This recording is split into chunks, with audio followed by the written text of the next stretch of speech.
Western civilization is moving closer to a point of irreconcilable, unstable equilibrium, as frighteningly increasing numbers of people trust nothing. Media, academia, and especially the governments are no longer held in high esteem. Regaining trust is often impossible after betrayal. However, transparency is essential to any healing process, and that is the essence of the Don Sullivan Show. Please listen to the team explore, probe, and debate cutting-edge science, technology, and computing. Play ball! Welcome back to the Don Sullivan Show, everyone. The show where we discuss all things science, technology, and computing on a level that can be understood and absorbed by your average teenager. And today is going to be a very special episode, and the average teenager should have a lot of fun with it because we're going to get into some interesting debates about the present state of society, always keeping the politics out of it completely, but just discussions about how the science and technology really work together, and how society, particularly corporate society, actually makes it all work. I'm your host, Don Sullivan, but allow me once again to introduce my partner and friend, Mr. Jersey Steve. Say hello there, Steve. Greetings from the Garden State. Today's episode is brought to you by License Fortress, the industry's first and only software asset management firm to offer both a financial and legal guarantee at its highest level of service. Whether it's Oracle, Microsoft, or VMware, License Fortress helps organizations stay compliant, avoid audits, and save money. Learn more at licensefortress.com. And please support our producer by visiting axtink.com. That's axtink.com. Subscribe to his YouTube channel and help support his efforts to create humorous animation, as well as run our website, all while researching a cure for baldness. Thank you, Stephen. Now, again, I want to tell you I have the honor and privilege of again introducing to you a true friend of mine and the Don Sullivan Show, the purveyor of digital sunshine solutions and all-around expert of the comings and goings of the 6 cities of Silicon Valley. Welcome back to the show, Gina Rosenthal. Gina Mix, how are you? Hey, Don. Hey, Jersey Steve. How are y'all doing today? Good to have you on. You're our first guest that has come back. We didn't scare you away last time. We were worried about that. We were worried that nobody was going to come back, and now, Gina, you've set that worry aside. So, first of all, once again, at our lawyer's insistence, and we have an entire team of lawyers on this every day, our lawyers require me to read the obligatory disclaimer. All statements and hosts and all the statements by the host and the guest on the Don Sullivan Show are the personal opinions of the host and the guests, who all agree that the following content is the property of Xanalytics LLC to be used publicly and exclusively on the Don Sullivan Show. And everybody, again, is nodding their heads. And so now we can continue with actually having a very interesting and fun discussion about the patterns of computing and computing history. And Gina, I'm going to start this show off by asking you a question. And you've already told me back in the green room in our pre-episode discussion that we were going to have some disagreements about some of these things. We'll see. I'm not so sure about that. But you and I have seen a lot over the decades. More importantly, we're students of the history of computing from the very beginning. You've written about patterns. In other words, those behaviors and outcomes that repeat themselves. Tell the audience what you perceive about all of that. Yeah, I love tech history. And I think one of the patterns I see is people not wanting to go back to history and remember how things happen and how things came about. But I think there are definite business patterns that drive the tech until the tech is so utilitarian that it can survive without the push and pull of what needs to happen. I mean, you think about, I think there's a lot of different things. You think about the AI winter. We're seeing that lead up to what led up to the AI winter back in the 70s seems to be happening again. Well, tell us about. Don't stop there with that. I've yet to see what we're going to disagree about. But tell me about the AI winter. That's a term I haven't really heard much about. Another AI winter is coming. Well, let's talk about the first one first. Yeah. This is interesting. I think the AI winter is coming again. Well, AI is a marketing term that was created back in the 50s. So Totally everybody agree. would come to Yep. a symposium about how do we do this artificial intelligence. I thought it thing. was And on back the in Jetsons, but okay, we'll keep going. I think the Jetson it came from this marketing term, I think. But did the Jetsons ever say AI? No, they implied it, but it was there. They implied it. Yeah. But They had the spaceships and the robot maid. Mm-hmm. okay, Rosie, yeah. But back in the day, it was all about it. And you think about machine learning, that's the beginning of so-called AI, was all about how do you automate things. And so that was back in the 50s. They started getting these symposiums together as researchers do, started to figure out, how should we do this? How should we put this together? And people, I guess, started getting more and more excited about what artificial intelligence could be, what it could do. And they made a lot of promises to the industry that we just did not have the machine power for yet. And because of that, the term lost confidence. And even though you had researchers continuing to improve the algorithms, to improve how to improve things so that we actually have deep learning. So you have different ways of learning, reinforcement learning. Well, it's really the processors that enabled it, though, right? I mean, all of this immense arithmetic that was involved couldn't be real unless you had what are now possibly stadium-sized computers. Well, exactly. So we're there now, but before, back in the 70s, we didn't have that computing power. It wasn't there. So they had the idea that the algorithms could, advance to the point where it could do some of the things it does now, but they weren't there because they couldn't prove any of it. Or theoretical. Yeah, it was theoretical, right? So they lost funding. They didn't have funding to go do the things. People lost interest in it. People didn't want to hear about it. But it was always kind of there in the background. I mean, think about how long supercomputing has been around. It's been around all these years in the middle. Conference supercomputing, right? Yeah, the conference, right? Because that's one of them. The few, there's 3 or 4 of these conferences where people come and present their research, where you've got the vendors involved, where you have everything all together. So that's been going on all this time. Now what's happened is, so it stayed dormant. You didn't hear a lot about AI. You heard about virtualization. You heard about storage. You heard about Linux, open source, those kind of things. That's what's happened over the last 20, 30 years. But now all of a sudden, people figured out, one of the first things that happened, they figured out, well, hey, those graphical units that we've been using to do VDI and to make gaming look really cool, they just do a bunch of math to make that happen. So we should totally see if we could run some of our algorithms on it. And of course it worked. Voila. And so the power was there. It was there. Not only the power was there, there's a couple other things that happened over those 30 years because of, think of the big advances in storage for computing. And all of a sudden you're able to digitize all of the world's information, which wasn't possible to do before. And that's something that's been going on since the internet happened. Like about the same time, we got all of these initiatives to digitize all the government records and resources. I mean, that's still an ongoing thing. I mean, like I'm into genealogy, and you've got the censuses that I think are about to 1910, maybe 1900. We've still got censuses that aren't online that are searchable, but that's because they're not digitized yet. They're all sitting in big books in the archives. So you've got all of this information digitized. You've got lots and lots and lots and lots of data. You've got now computing power to make these new algorithms work together.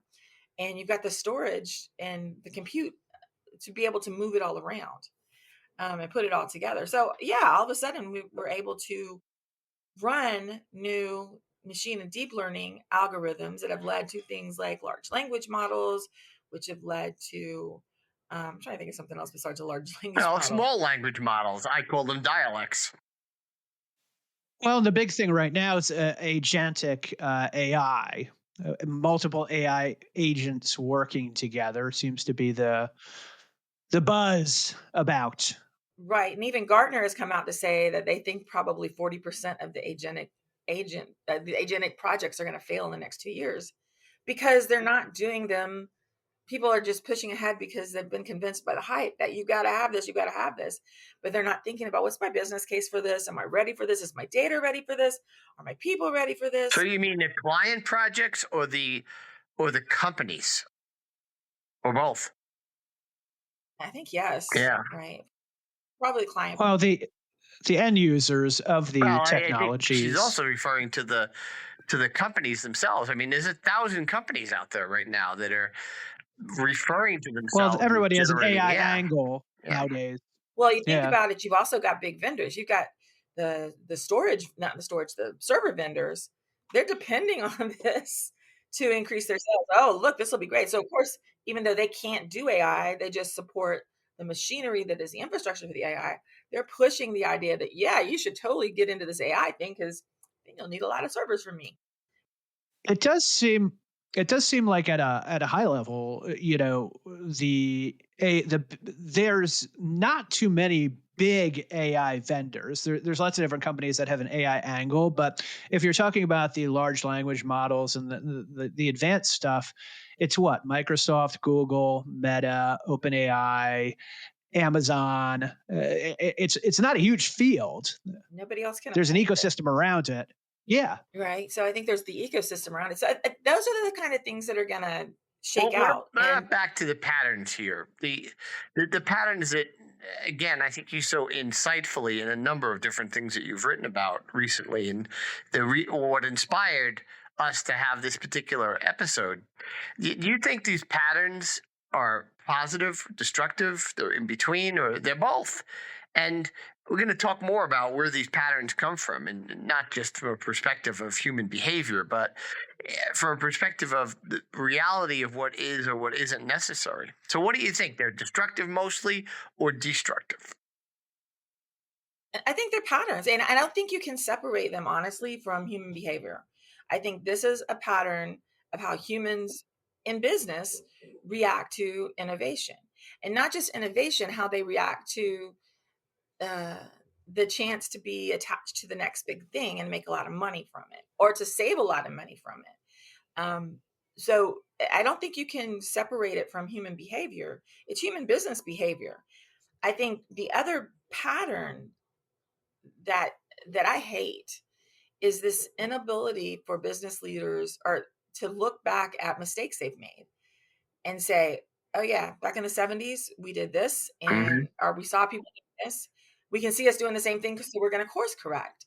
You say, nope, onward to better things, forget the past. And in the meantime, you've got people cleaning up the mess in aisle one as you pick up and move. I know you've been through this because we both worked at the same place.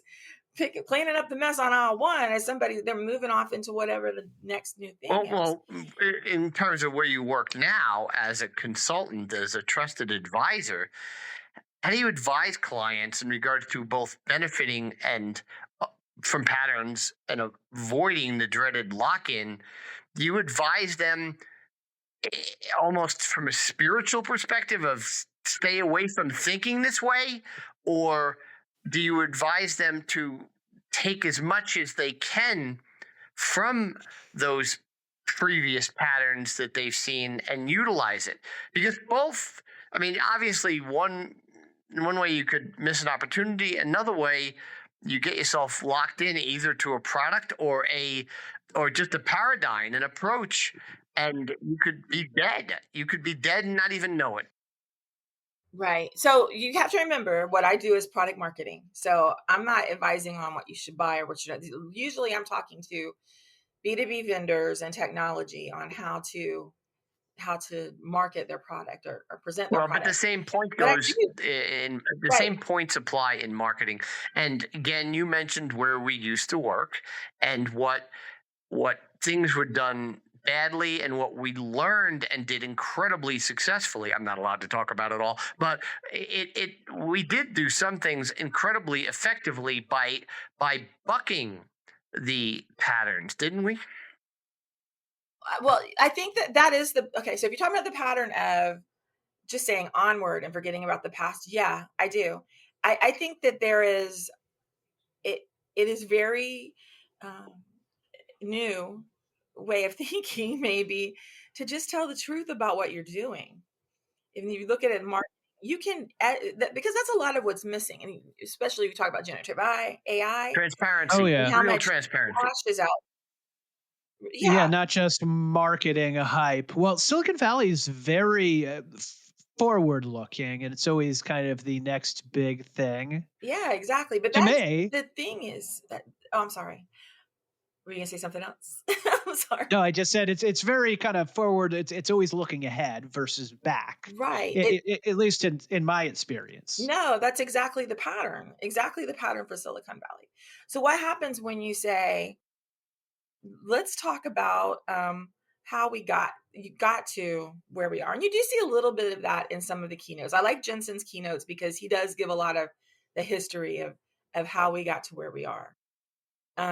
And there's a few other companies. You look at Apple, they're trying to push back and say, this isn't really working. Here's how we see it. With very, very Well, technical. Apple's also a great example of they had a process and then Steve left and they lost everything. And Steve came back and they then became the most valuable company on the planet again. And now they seem to have come to terms with they need to embrace their history, at least to the point of utilizing it for value. Yeah, because that's part of it. If we think back, that's one of the reasons I like to go to supercomputing when we're talking about AI so much, because there is so much history there. And when if you ever go and talk to the students that are there, they, of course, when they write the papers for those posters, they have to reference where they got their ideas from and what they built it on. And that's very interesting to me, just as a student of tech history, I guess, right?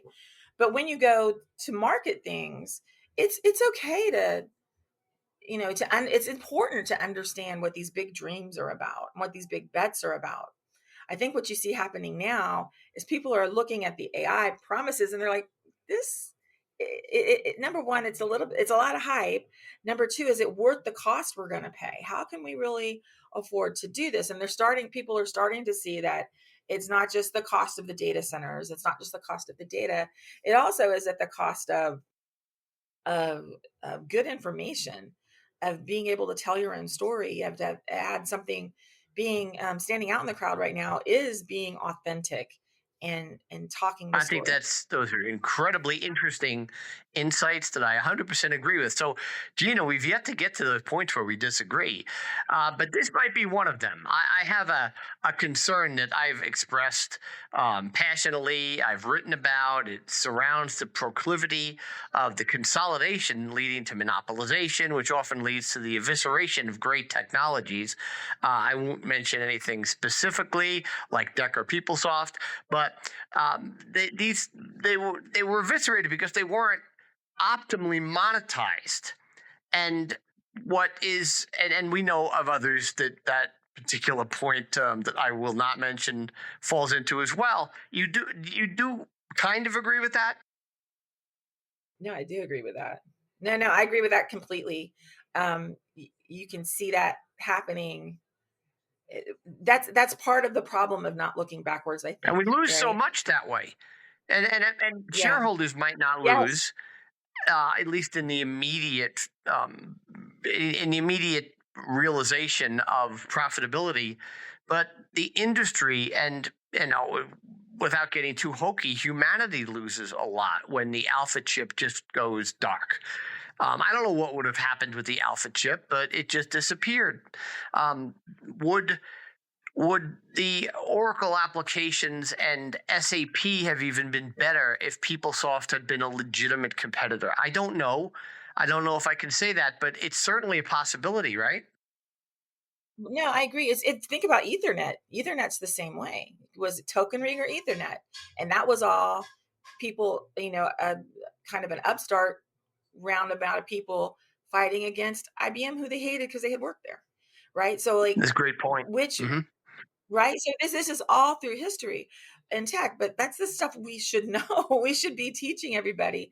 And it doesn't have to be like you have to learn this on a test and you should know, but you should know enough that We if should be something teaching says them, it's shouldn't we? We should be teaching all these kids, and I mean anybody under 30 who doesn't know how to use a rotary telephone, that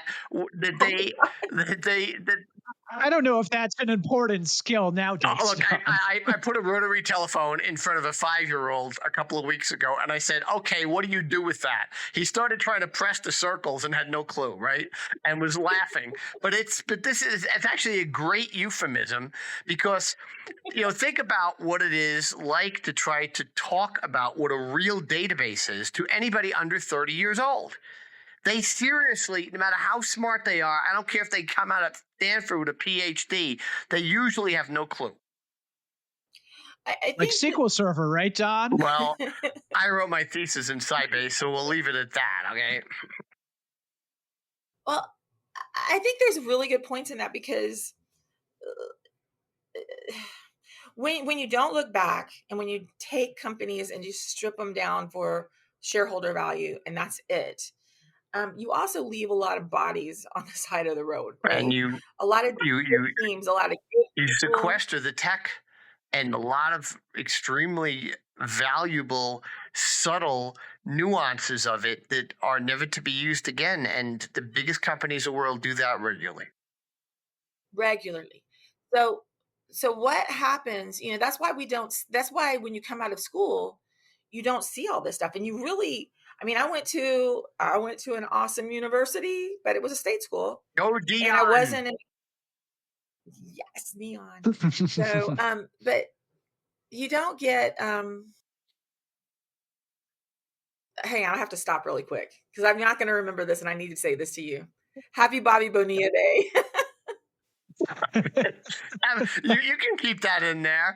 One of my interesting points about Bobby Bonilla is it's become such a cliche. He gets $1.17 million every year still for another 20 years.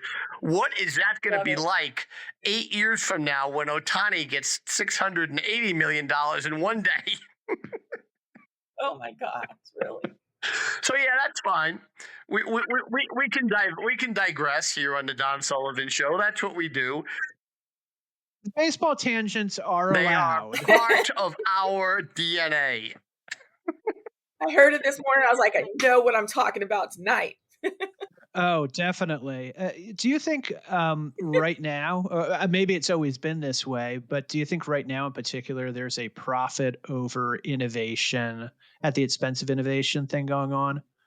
Yes. Well, I don't know that they do it intentionally, but I think that you cannot innovate without continuing to build on the progress of our field. And when you strip it Maybe down, shareholder value over innovation would I would be a believe more that, specific like, way to put it. that's probably a better way to put it, right? But that's more important, especially it just destroys so much when they do it. And I think you have students, just out of school. I think I'm constantly amazed by the things I learn. So it's just there's not a good place for, there's little places like you've got the museum in San Francisco, or is it in San Jose? But you've got little places, but you don't have a place to go and find all this history, except for Wikipedia. Like, that's a good place to look. Yeah, when you You have trust it, people- when you don't trust it. But it's, I think a more important point though, Gina, is what do you think we can and should do specifically when it comes to teaching kids, the audience, the main audience of the Don Sullivan Show, those smart teenagers? What can we do? What can we do to avoid the perils that we're talking about? I think you have to. I think number one, you cannot just see tech as tech for tech's sake, because it's Interesting. not. It's too valuable. So you have to teach people that there's a history, and the I history agree. Yeah. has guided where we are to now. But it's done the things like create the AI winner. Like, we should not be going into a second AI winner, because everybody should say, look, they hyped this up and went crazy and everything went dormant because y'all went too crazy back in the 70s. Y'all going too crazy now. We need to calm it down and focus on the things that work, double down on those, and keep going, so we don't have another 30-year gap in funding that prevents us from going to the next level. That's This is what really I'm interesting. worried about. That's interesting to me, because my understanding is that there are a lot of companies that are thinning their workforces, and when asked why, oh well, we're kind of reconfiguring things to fully take advantage of AI, is at least what they say. Now, perhaps that's not the whole truth or the truth at all, but you don't think even right now, the way things are progressing, it won't continue to have a substantial impact? Or should we rename this episode "Winter is Coming"?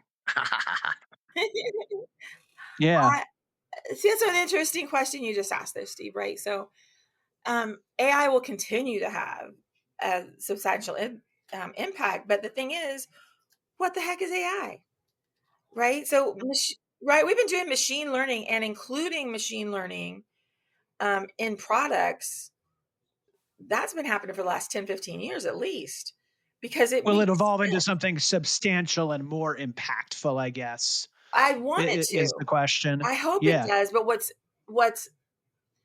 nerve-wracking about it is if they continue along this insistence of overhyping and overinflating what generative AI can do, or this whole Kind of like a thing. hammer, everything's a nail when you're a hammer, and Exactly. that's the hammer that everyone's looking at right now. Right. Like That sort of thing. yes, everybody should know what that does and what it doesn't do. Especially if you're in tech, you should understand that. Yeah, I But agree. we should not be like, why are we letting people talk about AGI and ASI? Because we're not there. That's something y'all are dreaming up because you want, and this is the part that I think we're going to argue about.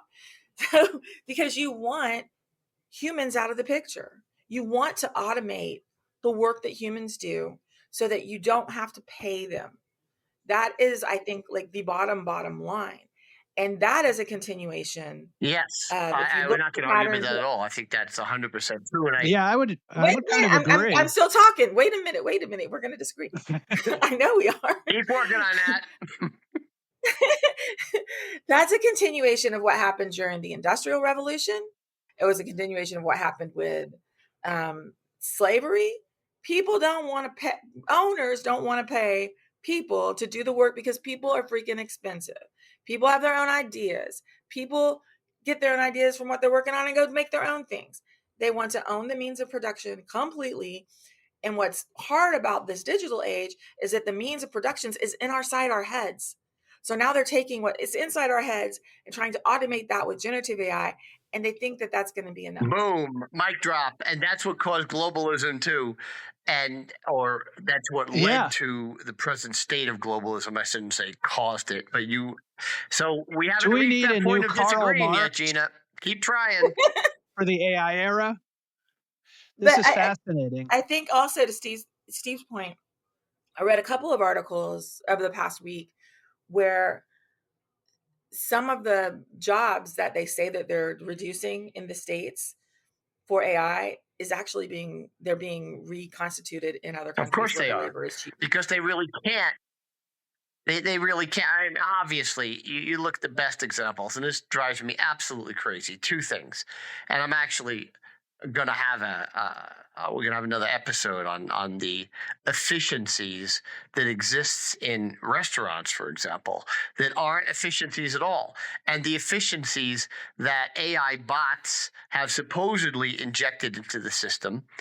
But when it comes to call centers and every single company in the world making you go through 5 to 10 minutes before you actually get an actual representative on the phone they don't have to pay them a salary and what they're or really health doing, insurance. but what they're really doing, Steve, is is collecting data at the moment because they know it doesn't work. And so then they go back to... Oh, it's part of experimental. Yeah, it's all, and they're forcing us all to be beta testers for free. So they might even sell the data and make some money that way. Too. I mean, look at 23andMe. That went to what? Regeneron. So I mean, it's an interesting world we live in. And the thing about it is that's so dumb. Right? It's so dumb because and it's making people dumber too. Did you see that article about the study that generative AI is actually making people stupider. You're not actually using your brain much. I don't know. I don't use it that way. The way I use it, it makes me use my brain more. So I I think don't. You're using it right. that's true for us and, of course, the people of the vast audience of the Don Sullivan Show who are interested and curious.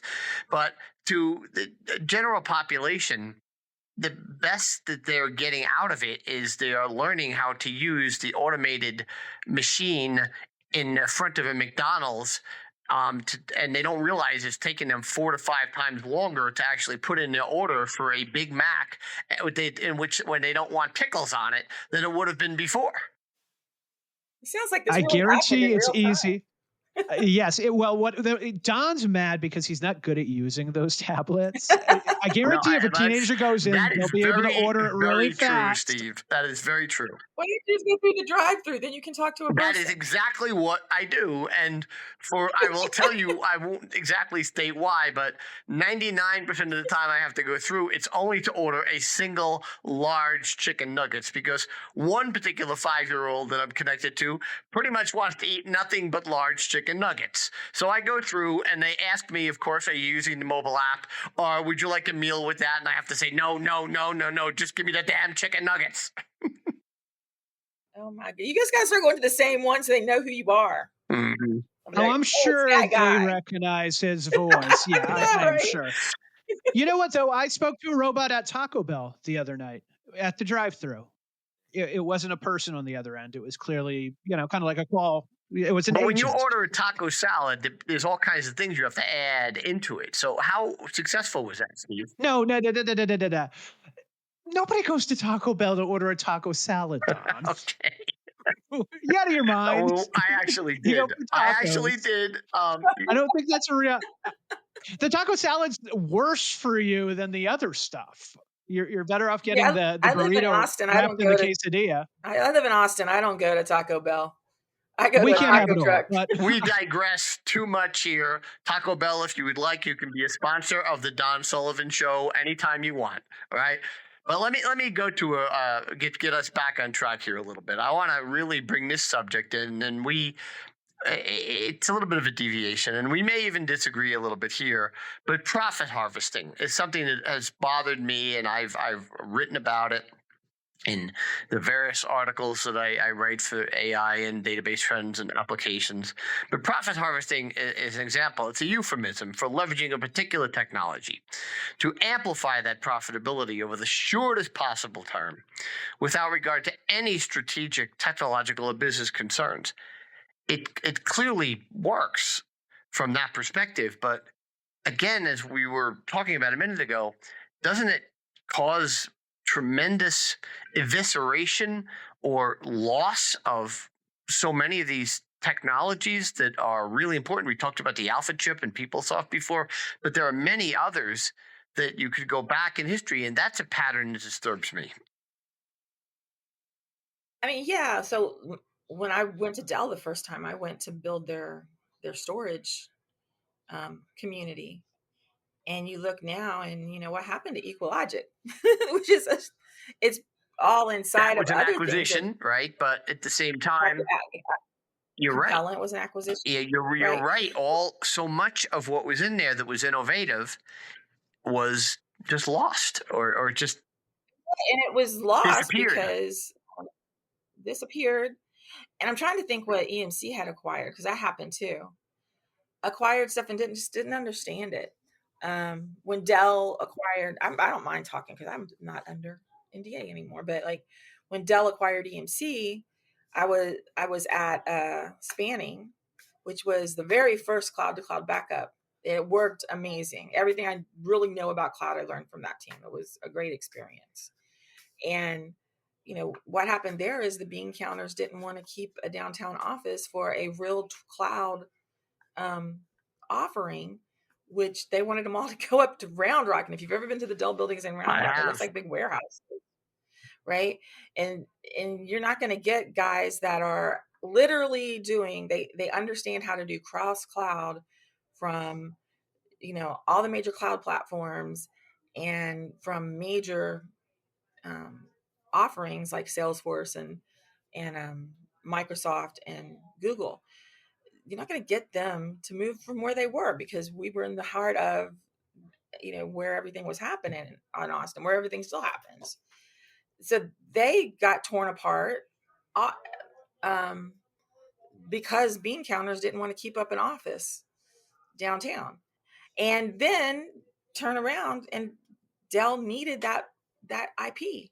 So now they work really closely with Druva, which also has a very awesome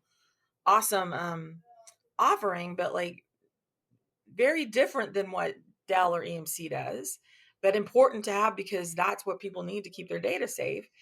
And that works out. But they would have had an incredible head start on everybody if they would have just kept spanning. Yeah, and improved it. What I've noticed is so many of those technologies, which are just not generally known to the wider public, wind up getting just simply put in the back closet, and they won't. I've been involved in a situation 20 years ago. You think that's on purpose? I was involved in a situation 20 years ago where HP bought a company, and they bought it, and I was with it it was called PolyServe, and they bought it and had truly no idea of why they bought it. They totally misunderstood what PolyServe did.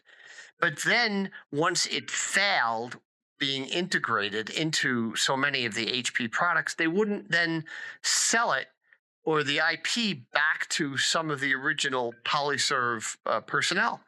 For some reason, they just didn't want to. They didn't want it.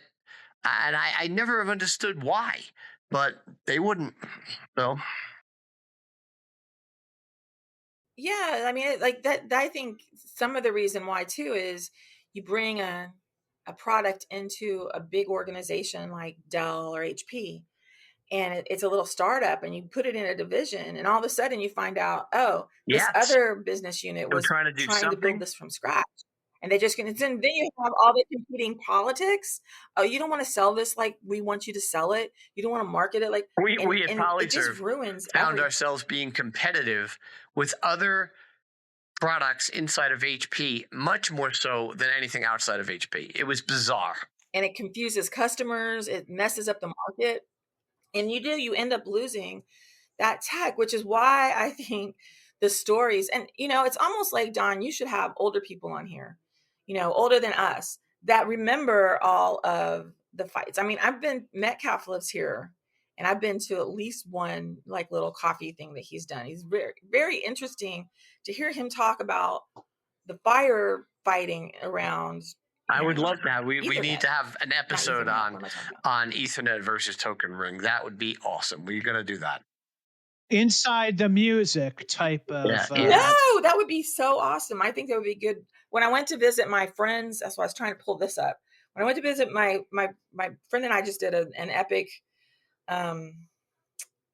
tour from, I live in Austin, she lives in Houston, and we went all the way down to Cocoa Beach and back. And we just stopped at all of our family and friends' house and saw everybody and ate too much and had a good time. But her dad, I don't even know what AHI is. I can't remember the place it is, but he basically, he was showing us stuff, and he runs his own web server still, and he's just a big old nerd. So he gets very excited showing it to everybody. So and it was great. But like, one of the things he did was he showed us this, all this documentation for user interface for AHI.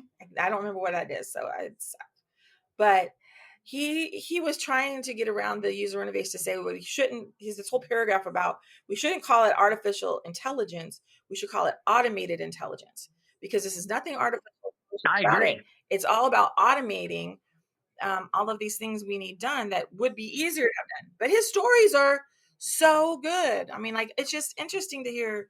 You've heard me say this is, again, just arithmetic for the most part, which you agree with, and call me when you get to artificial intuition, right? So, because this is really just, again, iteration, interpolation, extrapolation with unbelievably powerful processors.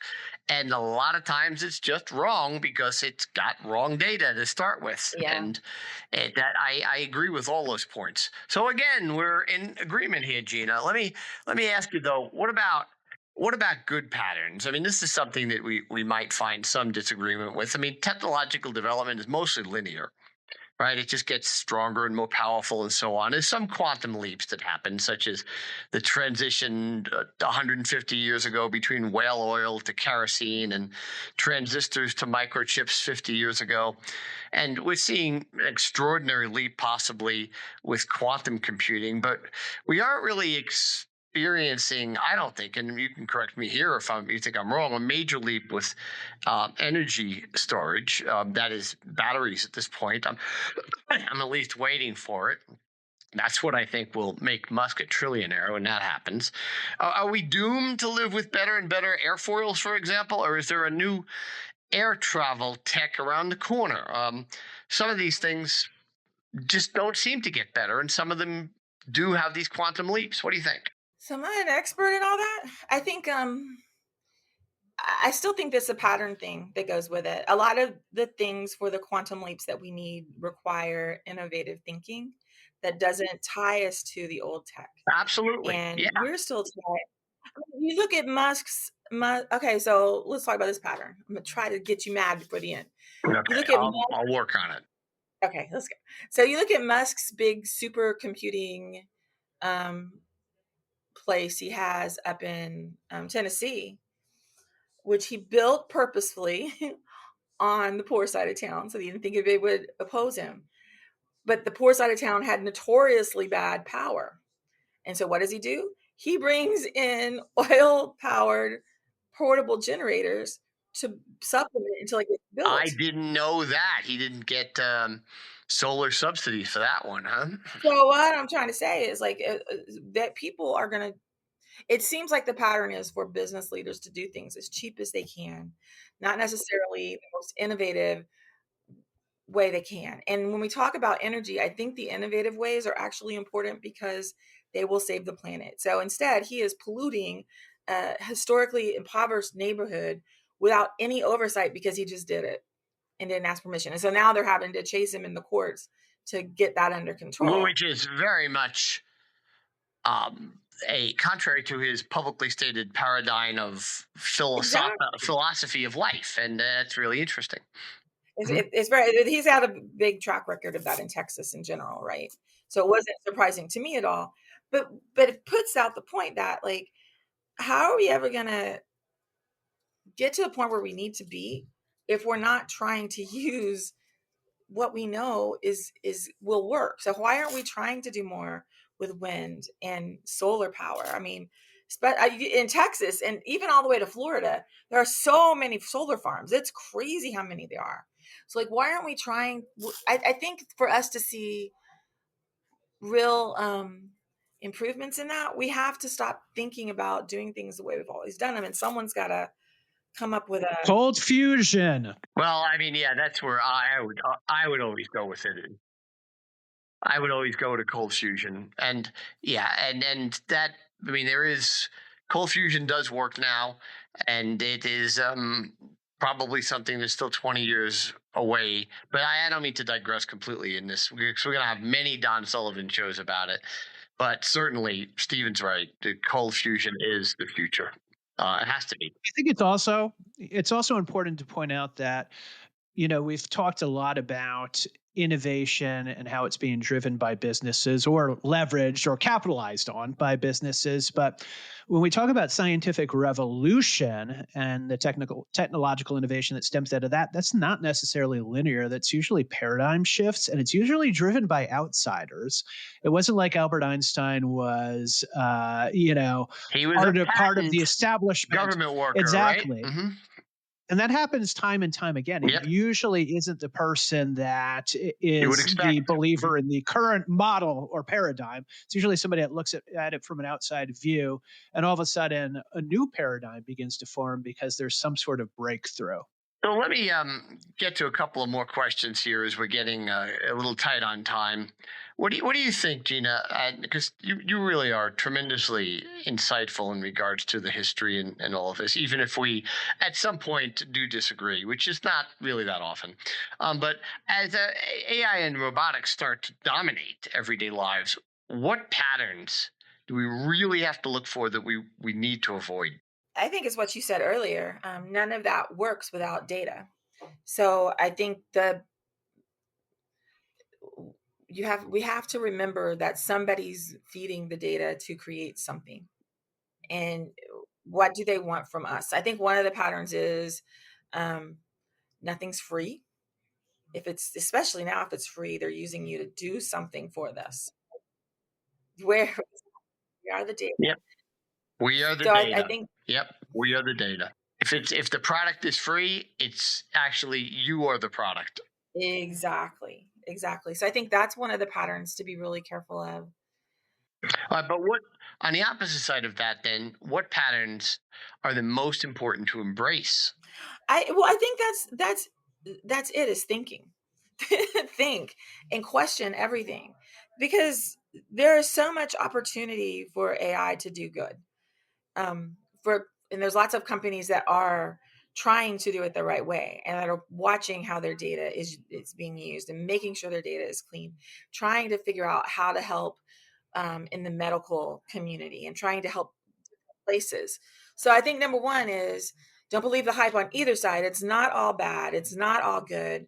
It is technology. It's a way of computing that we need to understand and remember that.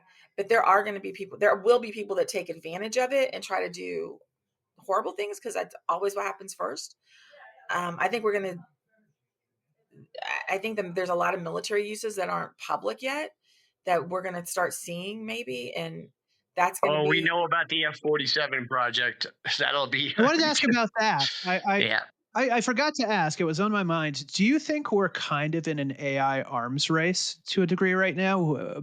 Because people in the military feel like the first country that really nails this will have such an advantage. I've wondered that.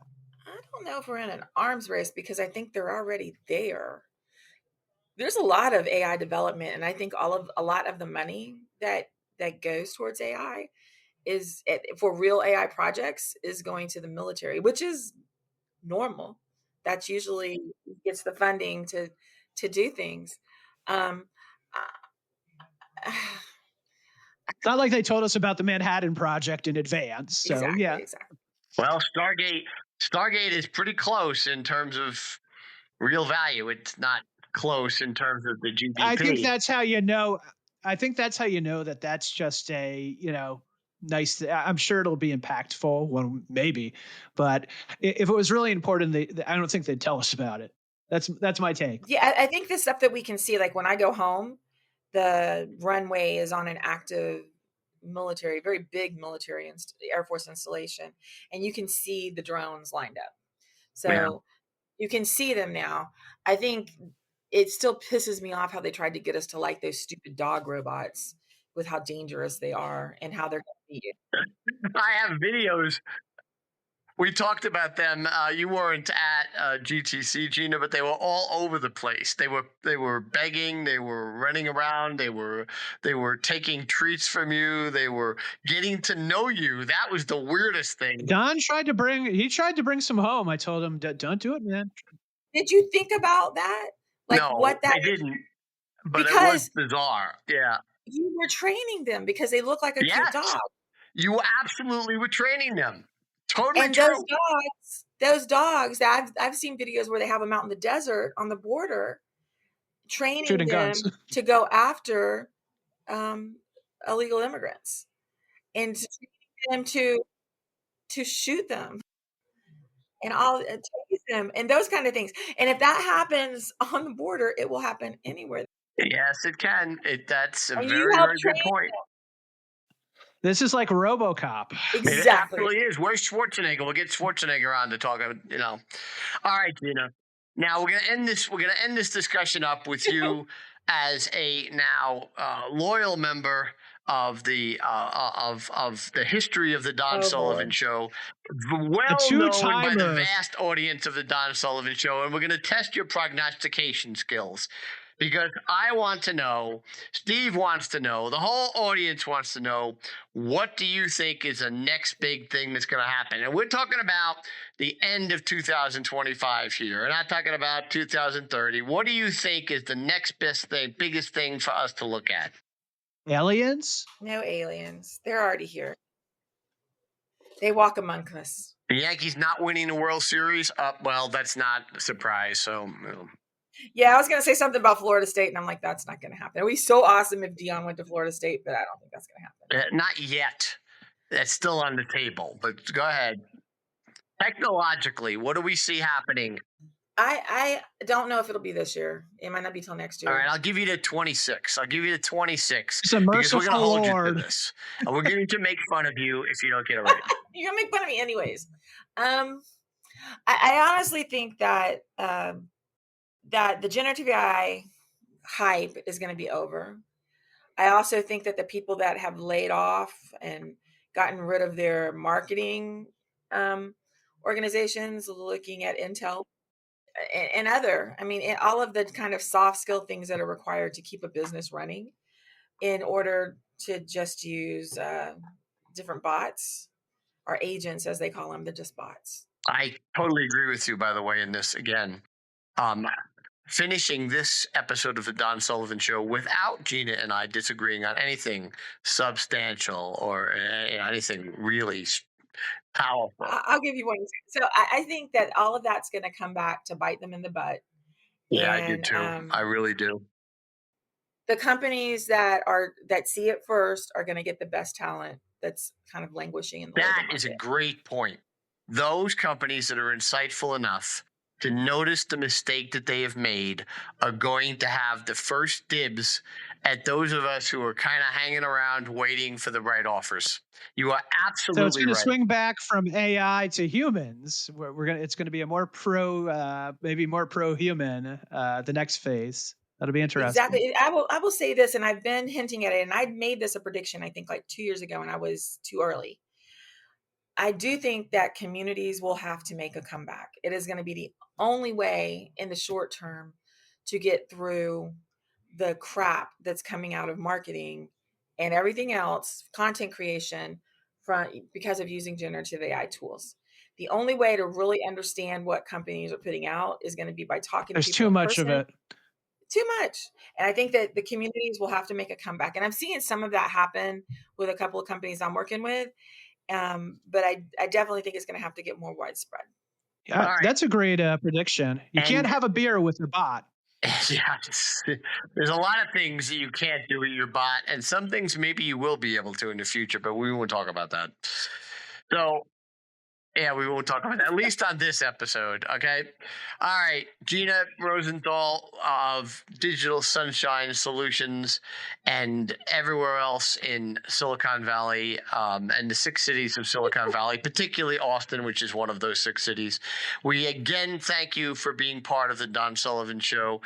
You're a wonderful guest. You're very, very interesting, and we will have you back on in the next 6 months to a year to determine if your prognostications have been prescient or we're all just still floundering. We'll see.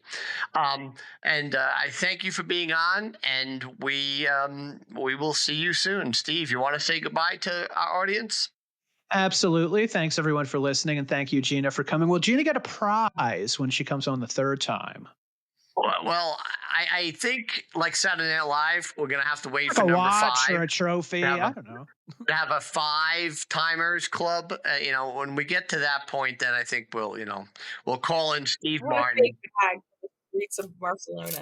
That's a nice one. That's a nice prize. We'll crash a particular event in Barcelona, and we'll see what happens there. That'll be fun because I think by then many of our group will be in the position in which they feel it to be appropriate to do as such.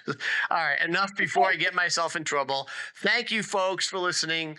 Remember, download every episode. Listen to Steve's suggestions about what various different products to support. Any other companies out there listening, we're open for more sponsors.